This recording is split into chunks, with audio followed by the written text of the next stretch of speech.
What's up, everybody? That Ukrainian FM guy back at it again with another save for you guys. So today we got a really interesting one of my most interesting stories I've got to tell you yet about this team and why you should do a save with them. Today we've got Sudtirol. I'm not exactly sure how to pronounce it, but what it means is South Tyrol. So very interesting history and geographical reasons that I chose this team. If that's what you're interested in, this part of the story might be interesting for you. So the reason that this team has this little U in here, as you can see, this is a typical U in a German alphabet, right? So why would it be in an Italian club? Well, that's because this place is actually located in an autonomous region between Austria and Italy. It's known as South Tyrol. If you know your Austrian football, you might know that there's a WSG Tyrol team there. So that North Tyrol has a team in Austria, but there wasn't a team from South Tyrol, and they created one, and it's currently playing in the Italian Serie B. So that's kind of the geographical history from it. So now from the football side of things, this club is relatively new, founded in 1995. Decided to found the club back then because there wasn't a team, like I said, from this region, so they decided to make one.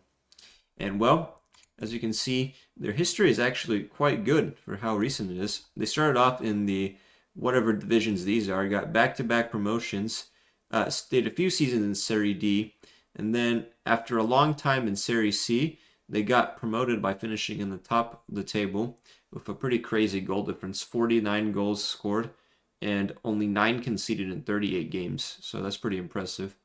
They got promoted to Serie B with that solid defense, finished in 6th, then 12th, and then 19th. And now I think they're currently in around 19th. They're kind of struggling to stay up.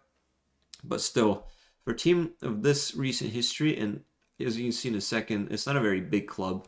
It's very impressive for them to even be up here. So yeah, this is not a very big team, as I said. They have a 5,000 seater stadium, only about 400 season ticket holders. So you're gonna get like, I don't know, 1,000 attendance per game. Probably one of the lowest in the entirety of Serie B. Facilities wise, you've got not bad facilities actually.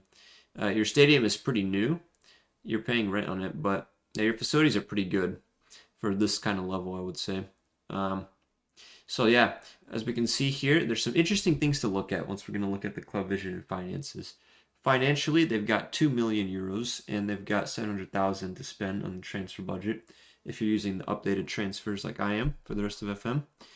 Debt-wise, none of it. We're looking good there. So this team's financials aren't bad at all, to be honest with you. Compared to the rest of Italy, it's actually fantastic because, as you might know, Italian financials are a disaster. Many teams fold because of it, but it seems like this club is run pretty self-sustainably. Now, as we can see, like I said, they're pretty self-sustainable, break even in the transfer market. So they know what they're doing. They want to expand the stadium, which I guess makes sense. They get promoted with a 5,000 seater stadium. That might be a bit low. Club vision is very interesting. Now, as we can see here, they want to become established in Serie B pretty quickly, then record a top half finish the next year, gain promotion or work towards gaining promotion, win promotion, and then build on that. So that's pretty ambitious for this kind of a small team. I don't think you're going to get money pumped in either. And the board, now this is very interesting. You want to use the youth system to develop players. They very much desire that. Optimistic, but hey, sign players from the lower levels of the domestic game. Probably going to have to do that because you're not going to have a lot of money. Now look at this. The supporters, on the other hand, they want you to sign Austrian players because, like I said, this place is located in between pretty much Italy and Austria in an autonomous region.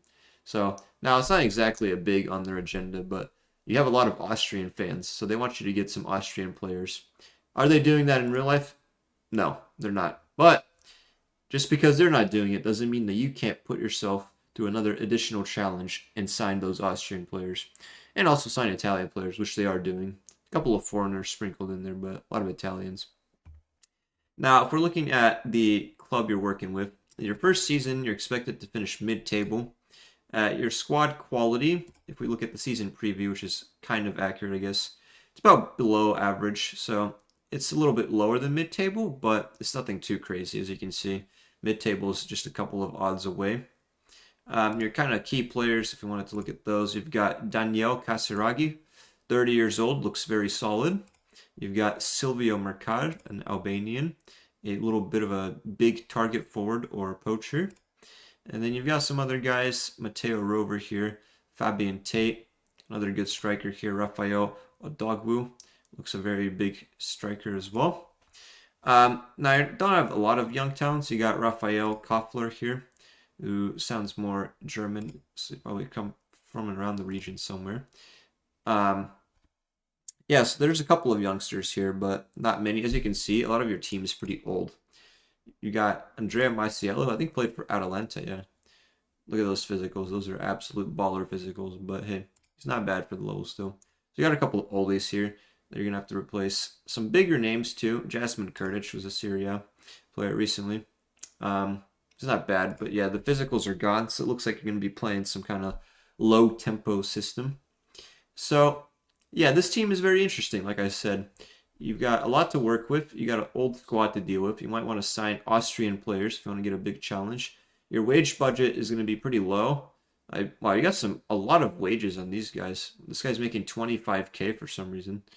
I don't know if that's just the wage or the transfer update doing that. But that's some bad wages there, I'm not going to lie. I would not be paying those two 25K relative to the rest of your team. But yeah, Sudtirol, my suggestion for a small club, if you want to bring them to an ambitious glory, get an autonomous region all the way up to Serie. It's kind of like, I guess, Bilbao being in La Liga, but Bilbao obviously much better, big team there. So I don't think Serie has that kind of team in the Italian league in the Serie yet. So this could be you bringing that first club from autonomous region back up to the Serie. So thank you guys for watching. Let me know if you have any questions. Please like and comment if you enjoyed the video. And I'm going to keep posting videos today. We have a couple more out by the end of the day. Bye-bye.